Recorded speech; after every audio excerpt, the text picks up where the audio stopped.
बिस्मिल्लाहिर्रहमानिर्रहीम अस्सलामु अलैकुम। आज हम लोग पढ़ने वाले हैं लेक्चर नंबर 2 वर्ब के बारे में। हम लोग वर्ब के बारे में फ़र्स्ट लेक्चर रिकॉर्ड कर चुके हैं। उसमें हम लोगों ने जो बेसिक बुनियादी चीज़ें थी वर्ब के बारे में, इनकी डिफिनीशन था, इनके कुछ टाइप्स थे, फॉर्म थे, first form of the verb, second form of the verb, third form of the verb, वो सारी चीज़ें हम लोगों ने क्या की थी, कवर की थी। अब हम लोग क्या करेंगे, इस लेक्चर में बाकी कुछ चीज़ें रह चुके हैं वर्ब के बारे में, इसको हम लोग डिटेल में वन बाय वन देखेंगे। तो पिछले लेक्चर में हम लोगों ने रेगुलर वर्ब, इर्रेगुलर वर्ब ये भी पढ़ा था, first form of the verb, second form of the verb, third form of the verb, इसी तरह डायनेमिक वर्ब, स्टेटिव वर्ब, ये सारी चीज़ें कवर की थी पार्ट 1 में। तो इस पार्ट 2 में, लेक्चर नंबर 2 में हम लोग वर्ब की पहली तो हम लोग डिवीज़न करेंगे, क्लासिफिकेशन करेंगे कि वर्ब की कौन कौन सी टाइप्स है, किस तरह हम लोग किन कैटेगरीज में हम लोग वर्ब को डिवाइड कर सकते हैं। सबसे वर्ब क्या है, इसको हम लोग दो कैटेगरीज में डिवाइड कर सकते हैं, finite verb, non finite verb. अब ये फाइनाइट वर्ब, नॉन फाइनाइट होते क्या है, ये मैं आगे जाके एग्जांपल के ज़रिए से आप लोगों को समझाऊंगा, एग्जांपल के थ्रू, कि finite verb, non finite verb क्या होते हैं। आप लोगों ने सिर्फ इतना याद रखना है कि finite verb according to tense और सब्जेक्ट के अकॉर्डिंग चेंज होते रहते हैं। अगर इनका सब्जेक्ट और टेंस इनके अंदर जैसी ही चेंजेस आती रहती है, ये फाइनाइट वर्ब भी चेंज होते रहते हैं सब्जेक्ट के अकॉर्डिंग। लेकिन नॉन फाइनाइट वर्ब ना टेंस के अकॉर्डिंग चेंज होते रहते हैं, ना सब्जेक्ट के अकॉर्डिंग चेंज होते रहते हैं। अब फाइनाइट में कौन कौन से वर्ब आ जाते हैं, फाइनाइट वर्ब के अंदर कौन कौन से वर्ब आ जाते हैं, हम लोगों ने सबसे पहले इनके बारे में देखना है, फाइनाइट वर्ब के बारे में।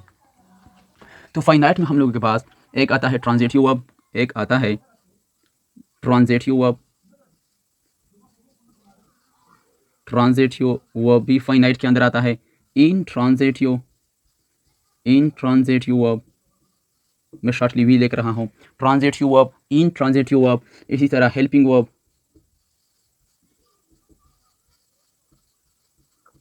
Helping verb,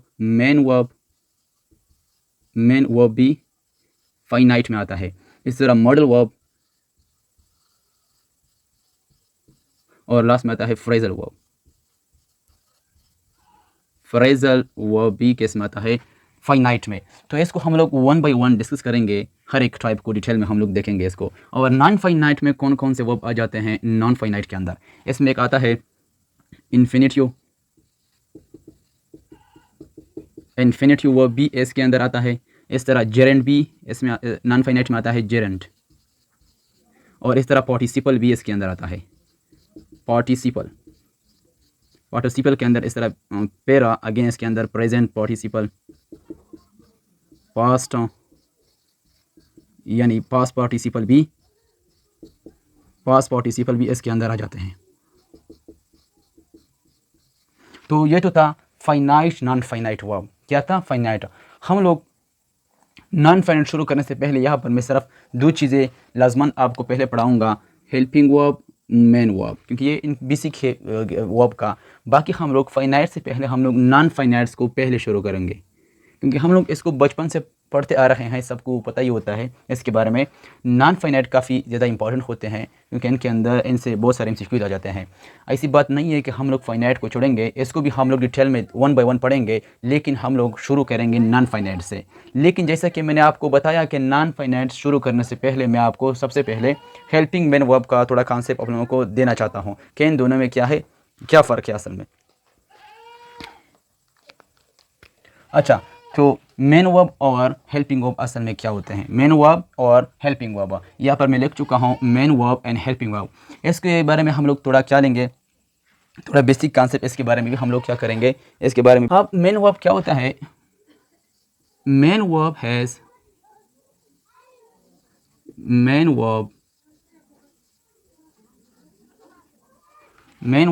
major meaning, main verb has major meaning in terms of action,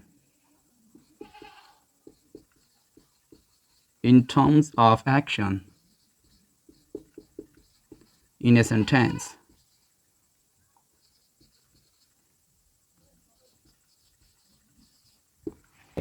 action के टर्म एक्शन के अकॉर्डिंग अगर देखा जाए तो किसी भी सेंटेंस के अंदर मेन वर्ब का बहुत ही मेजर मीनिंग होता है, बहुत ही मेजर मीनिंग होता है सेंटेंस के अंदर। यानी इनका क्या होता है, काफ़ी मेजर मीनिंग होता है मेन वर्ब का। किसके हवाले से? एक्शन के हवाले से, क्योंकि एक्शन को ही असल में रिप्रेजेंट कर रहा होता है in terms of action in a sentence के अंदर। क्या मेन वर्ब के बारे में, मेन वर्ब का क्या होता है इसके अंदर। अब क्या है मेन वर्ब के बारे में। अब एक और नेक्स्ट पॉइंट मेन वर्ब के बारे में आप लोगों ने ये ध्यान रखना है कि main verb has real meaning, real meaning and tells us more about action and tells us more about action। Main verb का क्या होता है, असल रियल मीनिंग, मेन का रियल मीनिंग होता है और हमें क्या करता है, मेन वर्ब का क्या होता है, मेन मैं यहाँ पर शॉर्टली वी लिख रहा हूँ, इनका रियल मीनिंग होता है, रियल मीनिंग, और हमें किसी एक्शन के बारे में मज़ीद बताता है, किसी एक्शन के बारे में क्या करता है, हमें मज़ीद इन्फॉर्मेशन देता है, हमें मज़ीद बताता है कि कौन main verb.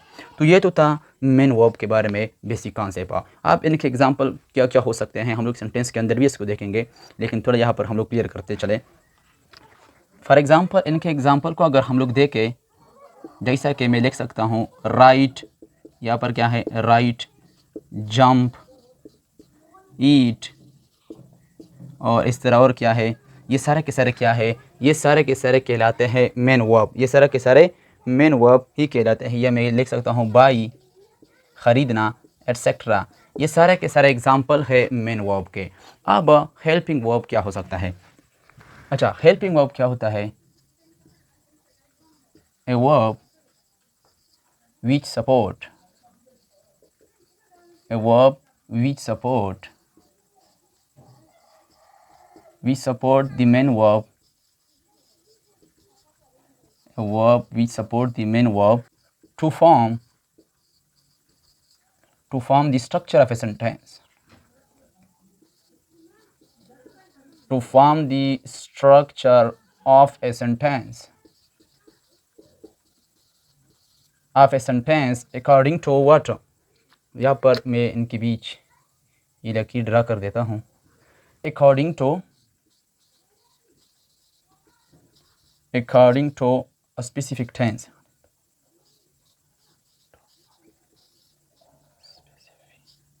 according to specific tense, and gives us information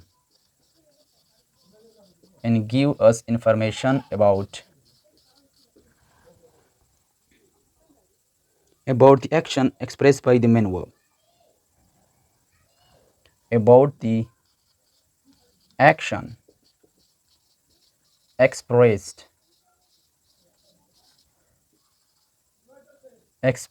by the main verb। अब इनके एग्जाम्पल कौन कौन से हो सकते हैं, जैसा कि is, are, am, do,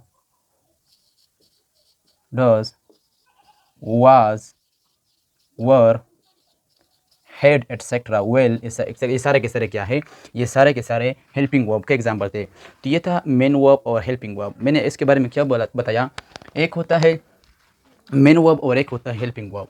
helping verb क्या होता है, a verb which support the main verb to form the structure of a sentence is called helping verb. Helping verb वो वर्ब होता है जो मेन वर्ब को क्या करता है, सपोर्ट करता है, इनको सपोर्ट करता है, सहारा इनकी हेल्प करता है, किसके हवाले से, इस गरज से ताकि सेंटेंस का क्या करे, to form structure of sentence, इस सेंटेंस के स्ट्रक्चर को बनाने के लिए, फॉर्म करने के लिए मेन वर्ब को हेल्पिंग वर्ब सपोर्ट करता है अकॉर्डिंग टू स्पेसिफिक टेंस, एक खास टेंस के हवाले से, क्योंकि हर टेंस के हवाले से मेन वर्ब और हेल्पिंग वर्ब चेंज होते रहते हैं। हर टेंस के हवाले से क्या होते हैं, मेन वर्ब और हेल्पिंग वर्ब चेंज होते रहते हैं। और मज़ीद क्या करता है, एंड गिव अस इंफॉर्मेशन, और हमें इंफॉर्मेशन मालूमात देता है अबाउट द एक्शन, उस एक्शन के बारे में हमें मज़ीद इंफॉर्मेशन देता है which is express by the main verb, यानी जैसा एक्शन को मेन वर्ब ने एक्सप्रेस किया है, ज़ाहिर किया है, उस एक्शन, उस काम के बारे में हेल्पिंग वर्ब हमें मज़ीद इंफॉर्मेशन देता है। कौन? हेल्पिंग वर्ब हमें इसके बारे में मजीद इन्फॉर्मेशन देता है जिस एक्शन को मेन वर्ब ने ऑलरेडी एक्सप्रेस किया है। इनके बहुत सारे एग्जांपल है जैसे कि इज़, आर, एम, इस तरह do, does, was, were, had, have, has etcetera, well, ये सारे के सारे क्या है? ये हेल्पिंग वर्ब के ही एग्जाम्पल है। किसके? हेल्पिंग वर्ब के। आप एक कुछ सेंटेंसेस करते हैं, उसके हवाले से समझते हैं कि इनमें हम लोग किस तरह का डिफरेंस कर सकते हैं।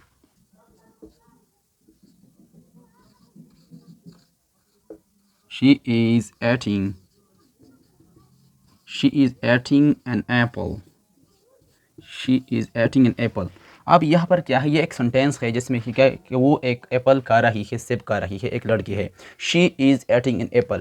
अगर हम लोग देखें ये eating क्या है? ये eating यहाँ पर है मेन वर्ब, मैं एम वी से रिप्रेजेंट कर रहा हूँ। ये eating यहाँ पर क्या है? Main verb. अब जब तक यहाँ पर ये हेल्पिंग वर्ब ना हो हमें इसके बारे में कोई इन्फॉर्मेशन नहीं मिल सकती, क्योंकि अगर यहाँ पर मैं इज़ ना लगाऊँ तो यहाँ पर ईटिंग हमें कन्फ्यूजिंग होती है कि क्या ये ईटिंग तो कर रही है। एनजी वाला फॉर्म भी यूज़ हुआ है। ये फॉर्म तो पास्ट कंटिन्यूस टेंस के अंदर भी इस्तेमाल होता है, फ्यूचर कंटिन्यूस टेंस के अंदर भी इस्तेमाल होता है, और प्रेजेंट कंटिन्यूस टेंस के अंदर भी ये एनजी वाला फॉर्म यूज़ होता है। तो हमें यहाँ पर कन्फ्यूजिंग होती है कि ये एक्शन पास्ट में हो रहा है या प्रेजेंट में या फ्यूचर में।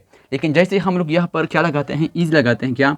जैसे ही हम लोग यहाँ पर इज़ को क्या करते हैं? जैसे ही हम लोग यहाँ पर हेल्पिंग वर्ब इज़ इस्तेमाल करते हैं, यूज़ करते हैं, तो ये इज़ इस मेन वर्ब को सपोर्ट करता है और हमें क्या देता है? हमें मज़ीद इन्फॉर्मेशन देता है। यहाँ पर ये इज़ इस्तेमाल करके ये क्या हुआ?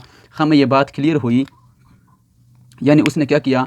उसने एक टाइम को शो किया, show time of action. Is ने क्या किया? टाइम ऑफ एक्शन को, जिस टाइम में ये एक्शन हुआ था उसको जाहिर किया। Show time of action which is in present, जो कि प्रेजेंट में है। अब इसका कितना ज़्यादा रूल हुआ सेंटेंस के अंदर?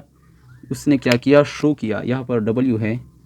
एस इज़ ने यहाँ पर क्या किया? एक टाइम ऑफ एक्शन को शो किया। एक टाइम ऑफ एक्शन को, इस जो एक्शन हो रहा था, ईटिंग वाला एक्शन, उसको इसने ये शो किया कि ये एक्शन प्रेजेंट में असल में हो रहा है।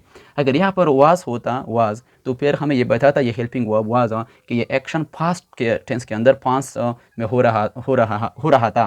अगर यहाँ पर वेल होता या शेल होता तो हमें ये हेल्पिंग वर्ब बताता कि ये एक्शन फ्यूचर के अंदर हो रहा होगा। तो इसलिए हेल्पिंग वर्ब का बहुत ही मेन किरदार होता है एक सेंटेंस के अंदर, एक सेंटेंस के अंदर। जैसा कि यहाँ पर एक और सेंटेंस है, जैसे यहाँ पर क्या है?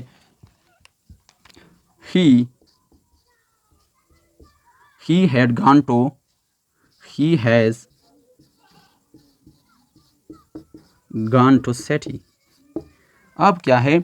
जैसे ही मैंने यहाँ पर देखा गॉन, तो ये क्या है? वर्ब का थर्ड फॉर्म है V3। अब ये क्या है? असल में मेन वर्ब है। मेन वर्ब का फर्स्ट फॉर्म भी हो सकता है, थर्ड फॉर्म भी हो सकता है, लेकिन थर्ड फॉर्म तो प्रेजेंट परफेक्ट के अंदर भी इस्तेमाल होता है, पास्ट परफेक्ट के अंदर भी इस्तेमाल होता है, और फ्यूचर परफेक्ट टेंस के अंदर भी थर्ड फॉर्म इस्तेमाल होता है। हमें यहाँ पर फिर कन्फ्यूजिंग होती है कि एक्शन पास्ट में हो रहा है या फ्यूचर में, या एक्शन पास्ट में हुआ था, प्रेजेंट में, या फ्यूचर में हुआ था। लेकिन जैसे ही हम लोग हैज़ को हमें देखने को मिलता है तो हमें फ़ौरन पता चल जाता है कि ये हैज़ इसका हेल्पिंग वर्ब है, प्रेजेंट परफेक्ट का था, तो हमें पता चल जाता है कि ये भी क्या है? प्रेजेंट के अंदर ही एक्शन हुआ था असल में। तो इसलिए हैज़ यहाँ पर क्या है? हैज़ यहाँ पर हेल्पिंग वर्ब है। यहाँ पर क्या है? हेल्पिंग वर्ब है। अब यहाँ पर अगर हेड आता, हेड, तो ये क्या था? फ्यूचर में, पास्ट के अंदर होता, ये एक्शन पास्ट के अंदर। अगर यहाँ पर आता वेल हैव आता, वेल हैव, तो फिर क्या होता? ये होता फ्यूचर परफेक्ट टेंस के अंदर। तो इसलिए मेन वर्ब के बारे में, ये मेन वर्ब क्या हो सकता है? मेन वर्ब हम लोग के पास V1 भी हो सकता है, V यानी सेकंड फॉर्म भी हो सकता है मेन वर्ब की जगह पर, V3 भी हो सकता है। यहाँ पर क्या है? इस फर्स्ट फॉर्म के अंदर इस मेन वर्ब की जगह पर helping verb, first form of the verb भी आ सकता है, वर्ब का पहला form, second form of the verb भी आ सकता है, third form of the verb भी यहाँ पर आ सकता है। तो ये था वर्ब के बारे में। आज के लिए इतना ही काफ़ी।